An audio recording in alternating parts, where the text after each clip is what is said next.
Oh, hello there. Yes, well, odd days. Odd days we're living through. I had an odd experience when I was oddly in town yesterday. Yeah, I was going past Marks and Spencer's and there were just all of these sort of gaunt, emaciated, dead boomers outside it. Yes, very, very strange. Anyway, maybe it was Hamas. They did look quite gaunt, or perhaps, I don't know. They had all their limbs, so it probably wasn't the IDF that had killed them. Still, these things are a mystery, like so many things that we're faced with these days. Yes, I did have to smile yesterday at our friend, well, perhaps your friend, well, somebody's friend, presumably. Anyway, Isabel Oakeshott.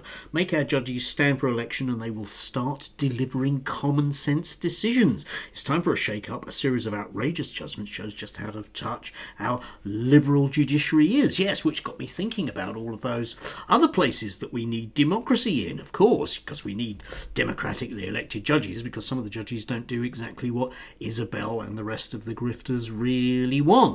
But that then got me thinking to the ways that we're not really allowed to have democracy in this country, are we? Because, whenever I'm a git at work and I put my hand up and suggest that, I don't really particularly want to have the new boss because I haven't voted for them, then people look at me like I'm mad because, of course, we can't have votes for that. And, of course, when people do actually vote with their feet, it's invariably wrong, isn't it? Yes, and we've seen quite a lot of that recently with, GB News, who got very uppity in a kind of oddly non-libertarian way at the idea that people might actually vote economically, So, for example, there's the whole hoo-ha about halal meat. And isn't it dreadful that, restaurants have decided in areas where large numbers of people are going to want halal meat that they'll serve halal meat? I mean, what's the meaning of that, eh? Imagine going to a restaurant and having to eat halal meat. Yeah, it's disgusting, isn't it, halal meat?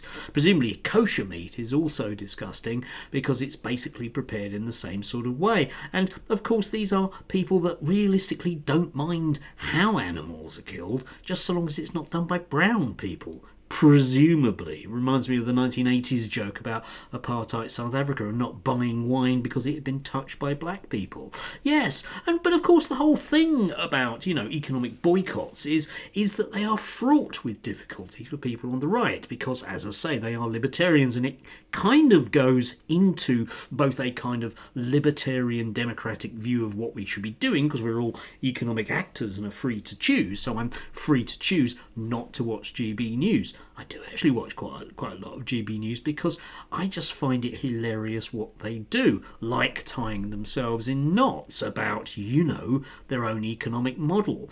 Odd that they have an economic model which is very fraught with the notion that even though they made an operating profit, cough cough, last year of 6 million quid, they also at the same time managed to, basically lose 30 million quid on the deal. You can become a GB News member, and I read somewhere that they've passed their 10,000th member, and if you want to have a signed photograph of Patrick Christie's, then you can pay £5 a month to do it. But basically the business model is, struggling somewhat, which is why they're desperate for, anybody to actually advertise with them, and they get very hacked off when people, exercise their rights in the marketplace, which is sort of democratic or not democratic, but like judges shouldn't be. You see, again, it's one of those things where I get very confused as to what exactly is going on here, because the latest one, of course, is Marks and Sparks. Marks and Sparks, you see, because Marks and Sparks are actually advertising on GB News, which is a good thing, of course. But then you see Hope Not Hate and all the rest of those horrible communists have said, they're advertising, so we should boycott them. So GB News, like Patrick Christie and the rest of them, have said, no, we mustn't. Right, okay, what we need to do is buy more Marks and Sparks. But then I had that epiphany moment where I realised, of course, that we're supposed to be boycotting Marks and Sparks because they're selling halal meat. Boo and hiss, halal meat. Isn't it disgusting? They've been touched by brown people, etc, yeah? So then we have a real problem, don't we? And I thought, what else are we supposed to be boycotting in or potentially around Marks and Sparks? And of course, it is the whole trans people and changing rooms, because they have unisex training rooms. Boo hiss. this. So on one hand, right, okay, we mustn't buy from Marks and Sparks because they're woke bastards, and on the other side, we must buy from Marks and Sparks because they're not woke bastards, which inevitably, right, okay, in the feeble-minded will mean a complete lack of coherence and concentration. So whilst they are approaching the store to buy food, suddenly they will realise that they mustn't buy food, but they must buy food. They mustn't buy food, must buy food, mustn't, and they fall down, and their emaciated forms now litter like a kind of carpet, boomer white carpet, across the front entrances of Marks and Sparks up and down the country. I realise I am talking rubbish, but I am no more talking rubbish than those very odd people at GB News, and I do count Isabel Oakeshott in that, even though she's a Talk TV fan, phoning it in from home, inevitably, yes. Because, of course, we must have the ability for people to choose, but you must choose rightly, otherwise there will be issues and we might have to get rid of you, okay? And we reserve the right as well to change our minds in any given year as to whether or not Marks and Spencer are woke bastards or not. Currently, not, okay, but I'll try and keep you informed. It may well change if they stop advertising on GB News.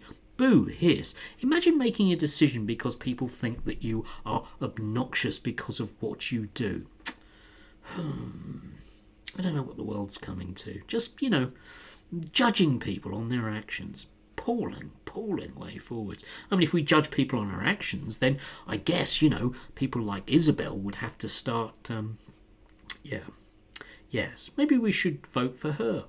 Yeah. I'm wondering how much we'd get in the crowdfunder for her. And maybe, I don't know, with grifters, maybe we should apply the same democratic principles. We can just vote not to have, say, 10% of them in any given year if they're not particularly popular. Would that work? Would that be fair? Would that be right? Would that be democratic? And the answer, of course, is no. Because the economic model that we use is one whereby it doesn't really matter if we lose £30 million a year, because the whole point is to tell you what to think and what to feel. That's the important issue. And we can see how sensible that is for, nearly every... Well, Paul Marshall, anyway. Sensible for him. Do enjoy your Sunday.